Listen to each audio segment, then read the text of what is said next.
All right, I've got quotes all day today. So y'all are gonna be hanging out with the crews today. We've got 4 trucks out, 1 guy in his first week, and a regular $5,000 a day in our pressure washing company. So let's go see what they're up to. I was in park.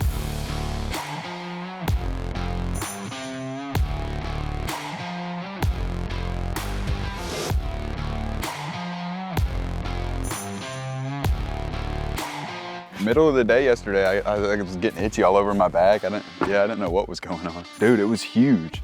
It might have been a spider. I think it probably was. It was over and over again. Like, I thought it was mosquitoes because there was one that was just like surrounding him. I would say probably best to start in the back, to get the house done, and then come back up here. We can hit the garage and then let it run down the driveway and stuff. I think he left his garage open because he wanted us to get the little dirt under the lip right there. So I can hit it outward. Yeah.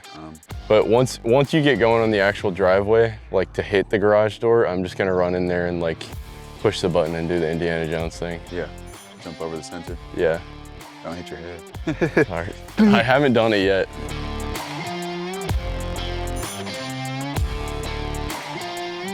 This, to begin with, was a pretty simple job. This is Trey's 3rd day washing now. In the past couple days, it's kind of been us riding together on a solo truck. So he's using the machine. I'm kind of giving him pointers and switching back and forth, trying to introduce services. Just piecemeal, one at a time, get familiar with like window cleaning, focus on that all day. Concrete cleaning, focus on that all day. Yesterday we had a day where it was a variety of services, and Trey is getting familiar with it really quick. I think he understands the premise of house washing. He knows about property protection, keeping the plant safe while he's washing. So I have pretty high confidence that I'm gonna be able to just step back and observe. I don't know if I'm even gonna really need to say much to him today, but I'm kind of hanging out with him on this first job just to give him a little bit of support, see if there's any issues with the equipment, if I can talk him through it.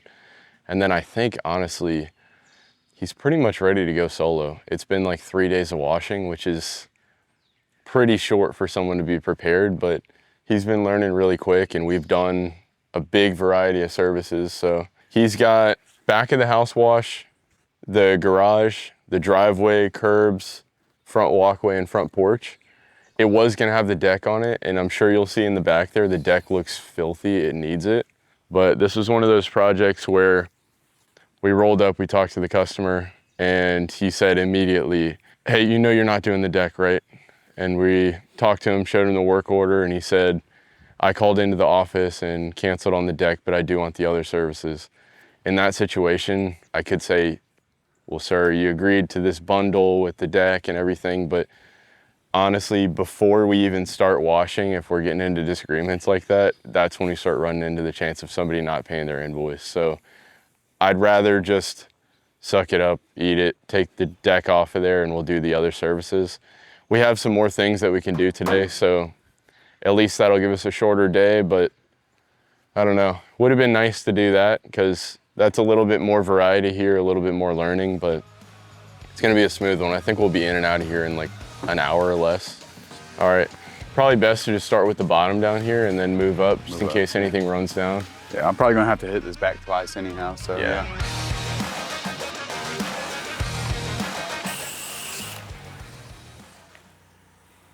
Not pulling?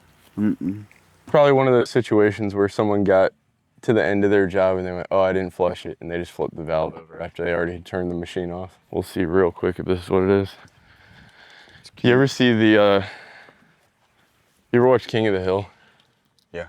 You ever seen the episode where Hank is like opening a WD-40 can, he can't get the lid off, so he pops another one open, he sprays the lid, and then he pops it off? That's hilarious. There it is. Yep, it was stuck. It's on mix right now when you get to it. Okay.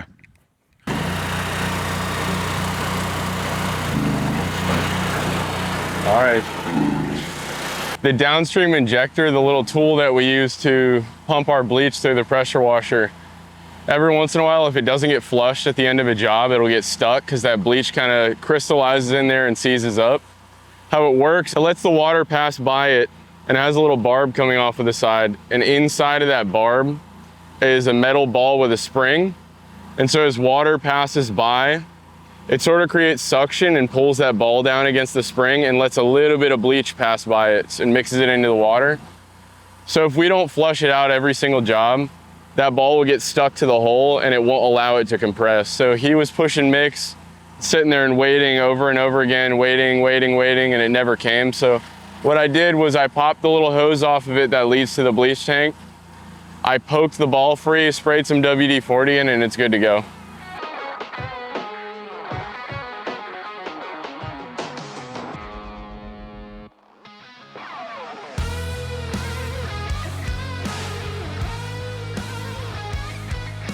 So at scale, as the company scales, a couple percent on the closing ratio up or down, or $100 or $200 on the average ticket up or down, can be very, very big swings in your business.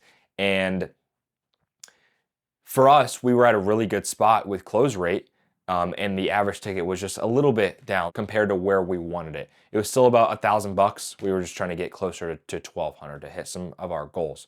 And so what we did is, I know that one of our sales reps is a very high performer, and he's very good at his job and knows how to do everything. Now, the coach that I work with, he's local, and he was like, hey, how do you feel about sending him out to my house, right? I might get some services from you anyways, but if I don't, it'll be a really good test run. And, because he's been involved in multiple sales teams. We had the sales rep go out to his house, and he jotted down a bunch of notes on things that this rep could work on and improve on. So we got some really good feedback first, and it was super encouraging. The coach was like, hey, this rep was very likable guy, and he came off as personable. And those are the things that you can't really teach, right? Some of the things that might have been lacking a little bit were more like process-oriented things, and we have these processes in place for a reason, to have our close rate and our average ticket as high as possible. So I'm gonna give you a couple things that he mentioned that could have been done better, and maybe y'all can take a couple of these for yourselves. So number one is more rapport. The last thing that you wanna do is introduce yourself. Hey, my name's Matt, you must be whatever. So what are we looking at today? And getting right into the pressure washing.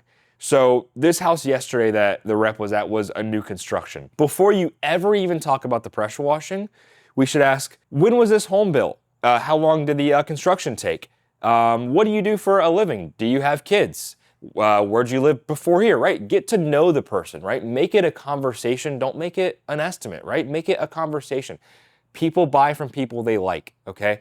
They need to like you as a person to buy from you. At the end of the day, while we are, in my opinion, a better option or the best option in our area, the prospect still has to like you as the rep. So more rapport building. Number two was taking notes, right? So when you're walking around the property with the homeowner, I like to have a pen and paper or an iPad and a stylus, and I'm just jotting down. So when they're like, hey, this window right here has a leak in it, don't spray that. I'm either taking a picture right then and there, or I'm jotting that down on a piece of paper. I want them to see how much I'm listening and how much I care about their concerns. Third thing that he mentioned was using the sales folder, right? So we have developed this folder for a reason. There's been tens and tens and tens of hours put in on this folder, and we hit on specific things in this for a reason. And maybe in a future video, we can break down what the sales folder looks like. If y'all want that, drop a comment. But my coach told me, hey, Grant gave me, a little spiel and kind of did some value building, but it was good. It was just a big word dump. And it's hard to take that in sometimes. And so that's why using the folder is so important, because there's so many visual learners out there. And even if you don't have a folder, we have the pages in PDF format on the proposal, going through those so that one, the sales rep kind of has reminders on the bullets to talk about, and two, the prospect can understand these more by having a visual thing to look at. And so that kind of goes into the same topic of explaining why we are different. Yes, of course, we're going to say that we're a local company and that, we're family owned and things like that. But are those really separators? I know it's easy to say, hey, we have business insurance, we have workman's comp, we've been in business for 3 years, we have a 5-star rating. so does everybody else. So really think to yourself, what is separating yourself? Because those things are not going to move the needle. Then the end was, so the coach purposely hit him with a objection on purpose. Hey, I got to think about it. He mentioned the name of like the biggest company in our area is going to quote the job tomorrow. And he said that the rep did a really great job of understanding the objection, overcoming a little bit, but at the same time not being too pushy, right? There's a fine line right there that is kind of learned over time. Now, he did say one thing that could have been better is asking the question of, hey, Mr. Customer, I completely understand that, you need to think about it and that you have another quote coming. I want to ask you, is there anything else that I can provide you, or is there any information that you are lacking that I can go ahead and send over in the meantime? And so trying to make sure that you are equipping them with everything, and then kind of in the closing state, just again, reiterating why we are different. Also following up with a text message of why we are different is a good thing. It's all in love for the rep, right? We are doing it in hopes of him making more money, right? For him and his family to continue to grow and succeed.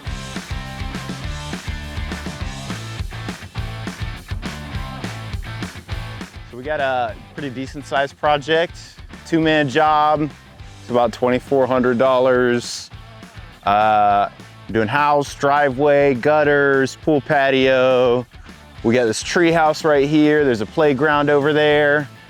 It's me and Nick today. See how it goes from there. I'm guessing grandkids were here. They just came and went through the house, jumped in the pool. Me and Nick were like, I guess we're gonna start with something else. Do you get home from work and your ears are just like as soon as I like close my eyes to go to sleep and it gets quiet in there, I'm like, So I use that blue turbo nozzle oh yeah. on Alpharetta, the stadium, and like you can only imagine, like as soon as your AirPods die and you're going for like 5 minutes and you let off the trigger, you're like, oh my God. It's just blood trickling down your ears. I don't know whose water this is. That from, bro? Where'd you buy that from? RACETRAC, race truck. Turns out it was the pee jug, and whoever was using it just was really hydrated. It's too wet. Do I got a butt print? Yeah, you just got clipped. You know what? Now's a good time to have a cutie. Is it? Yeah, you want a cutie? He's too good for the cuties. Austin, you pulled up at just the right time when I water. Now we got ASMR of us chilling. Let's start a podcast. If I could get any zombies, Call of Duty zombies power up as a pressure washing ability, it would either be max ammo or insta-kill. I would say insta-kill would be pretty solid, because then you could just go with the water and just... I would go like insta-rinse. If you could insta-rinse something. Like just snap. Yeah. And it's done.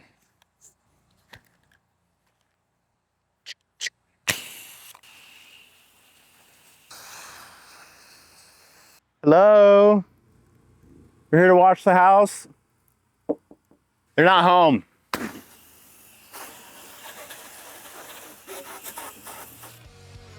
That'll be $300.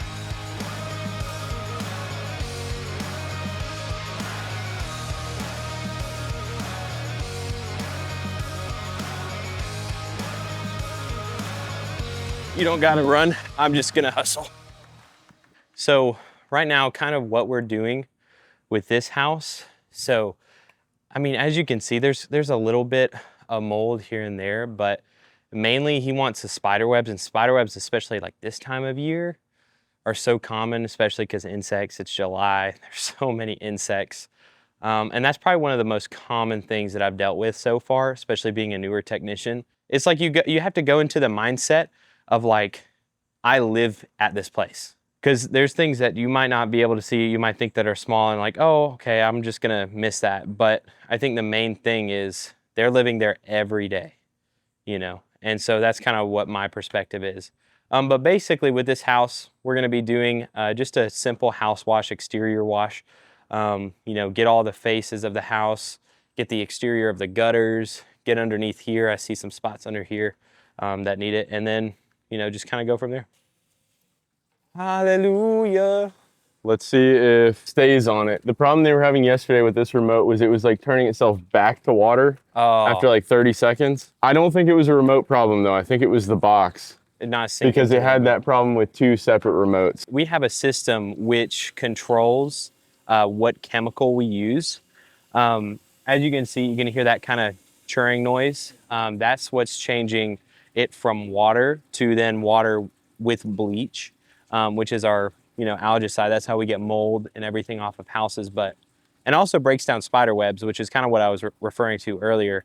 So it's really important that we have it, just because one, it makes houses look way cleaner. It does just a better job than just straight water. The reason why this didn't work though was because I didn't even have a remote to switch it over.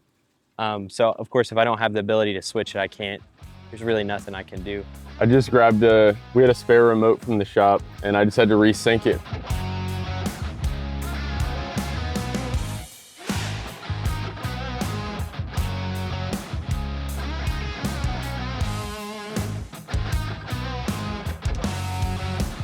For this lady, this couple, I should say, we did a gutter cleaning, which was pretty intense. Usually it takes me about an hour to an hour and a half for a gutter cleaning.